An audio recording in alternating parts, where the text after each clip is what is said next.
पूर्व काल में नल नामक एक पुण्यात्मा और यशस्वी राजा हुए। उनकी रूपशालिनी रानी दमयंती नाम से प्रसिद्ध थी। एक बार उन्हें शापग्रस्त होकर राज्य छोड़ना पड़ा और रानी के वियोग में कष्ट सहना पड़ा। तब उनकी रानी दमयंती ने इस सर्वोत्तम व्रत को किया।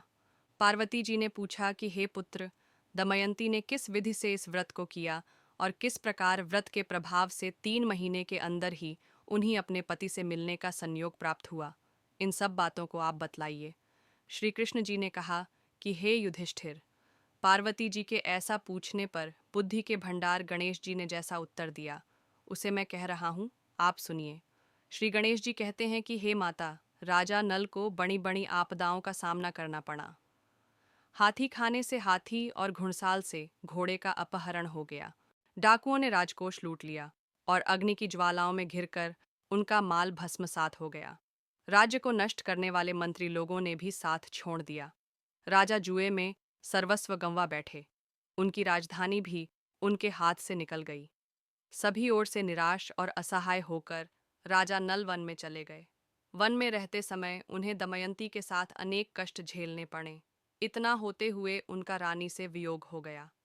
तत्पश्चात राजा किसी नगर में सईस का काम करने लगे, रानी किसी दूसरे नगर में रहने लगी तथा राजकुमार अन्यत्र नौकरी करने लगा। जो किसी समय राजा, रानी, राजपुत्र कहे जाते थे, वे ही अब भिक्षा मांगने लगे। तरह तरह के रोगों से पीड़ित होकर, एक दूसरे से विलग होकर, कर्म फल को भोगते हुए दिन बीतने लगे। एक समय की बात है कि वन में भटकते हुए दमयंती ने महर्षि शरभंग के दर्शन किए। उसने उनके पैरों पर नतमस्तक हो हाथ जोड़कर कहा। दमयंती ने पूछा कि हे ऋषिराज, मेरा अपने पति से कब मिलन होगा? किस उपाय से मुझे हाथी घोड़ों से युक्त घनी आबादी वाली नगरी मिलेगी? मेरा भाग्य कब लौटेगा?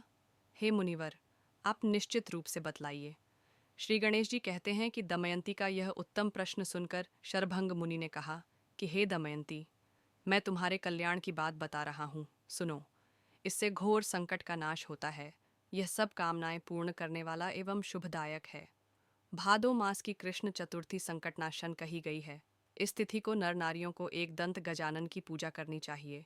विधि पूर्वक व्रत एवं पूजन करने से ही, हे रानी, तुम्हारी संपूर्ण इच्छाएं पूरी होंगी, तुम्हारा पति से मिलन होगा। यह बात मैं निश्चय पूर्वक कहता हूँ। गणेश जी कहते हैं कि शरभंग मुनि का ऐसा आदेश पाकर दमयंती ने भादों की संकटनाशिनी चतुर्थी व्रत प्रारंभ किया और तभी से बराबर प्रतिमास गणेश जी का पूजन करने लगी। हे राजन, इस उत्तम व्रत को करने से उसे पति, राज्य, पुत्र और पूर्वकालीन वैभव आदि की प्राप्ति हो गई। श्री कृष्ण जी कहते हैं कि हे पृथापुत्र युधिष्ठिर, इसी प्रकार इस व्रत को करने से आपको भी राज्य की प्राप्ति होगी और आपके सभी शत्रुओं का नाश होगा, यह निश्चय है। हे राजन, इस प्रकार मैंने सभी व्रतों में उत्तम व्रत का वर्णन किया। यह सब कष्टों का नाश करता हुआ आपके भाग्य की वृद्धि करेगा। कृपया हमारे चैनल को सब्सक्राइब करें, वीडियो को लाइक करें, शेयर करें और कमेंट करें। धन्यवाद।